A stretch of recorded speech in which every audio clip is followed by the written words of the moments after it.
السلام عليكم، ازيكم؟ عاملين ايه؟ يا رب تكونوا بخير. كل سنه وانتم طيبين وبخير يا رب. النهارده هنعمل مع بعض صوابع زينب بخطوات بسيطه. هنعمل احلى صوابع زينب، مقرمشه من بره وطريه مرمله من جوه وشكلها تحفه، بتدوب دوبان في البق. لازم تجربوها. يلا نسمي الله ونصلي على الرسول ونشوف الطريقه والمقادير. اول حاجه هنحضرها هي الشربات. في حله هحط كوبايتين من السكر، عليهم كوبايه ونص من الميه، والكوبايه اللي هتعايري بيها السكر هي اللي هتعايري بيها الميه. هضيف نص عصير ليمونه ومعلقه كبيره من عسل الجلوكوز، بيدي الشربات طعم حلو. ممكن تستغنى عنه. هرفعهم على نار هاديه لغايه لما السكر يدوب تماما، وبعد كده هعلي النار، واول لما الشربات يغلي هحسب 10 دقايق، وبعدها هضيف الفانيليا وهطفي عليه وهسيبه يبرد.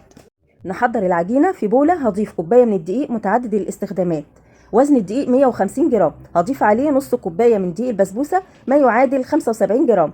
هضيف عليهم معلقه كبيره هرميه من النشا، وبعد كده هضيف ربع معلقه صغيره من الخميره الفوريه او اقل سنه. ما تكتريش الخميره علشان صوابع زينب ما تنفش معانا في الزيت وتكبر قوي.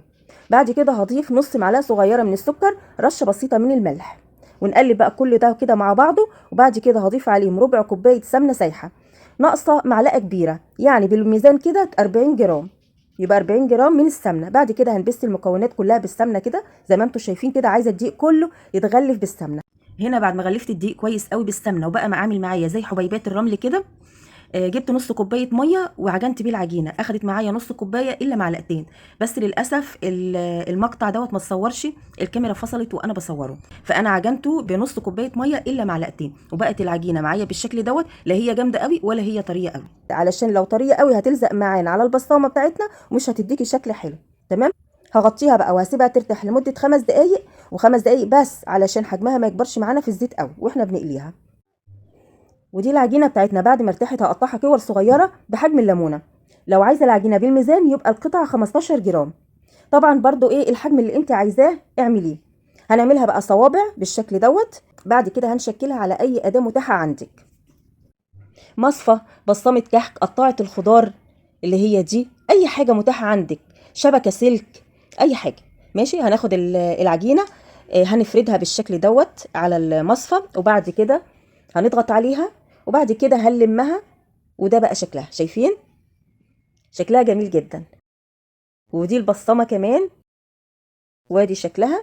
نعمل واحده كمان على القطاعه اهي بالشكل ده، شكلها جميل زي ما انتم شايفين. اول بقى ما نخلص تشكيل العجينه نقليها على طول في الزيت، ما نسيبهاش لما تخمر زياده علشان ما يروحش منها الشكل وتنتفخ قوي في الزيت.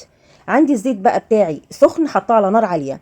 هنزل بصوابع زينب وبعد كده هدي النار، هدي له وسط يعني. تمام. ليه بقى؟ علشان تستوي كويس قوي من جوه، ما تبقاش يعني ايه عجينه من جوه. بعد كده هقلبهم على طول بالشكل دوت علشان ياخدوا لون موحد ذهبي حلو زي ما انتم شايفين كده. هخرجهم واحطهم في الشربات على طول. طبعا الشربات بتاعنا بيكون بارد في الوقت ده. هسيبهم في الشربات مش اقل من 10 دقايق. وده شكل بلح الشام بتاعنا، مقرمش من بره ومن جوه دايب، طعمه في منتهى الجمال. طريقه سهله وبسيطه، جربوها هتعجبكم ان شاء الله. اشوفكم في فيديو جديد، مع السلامه.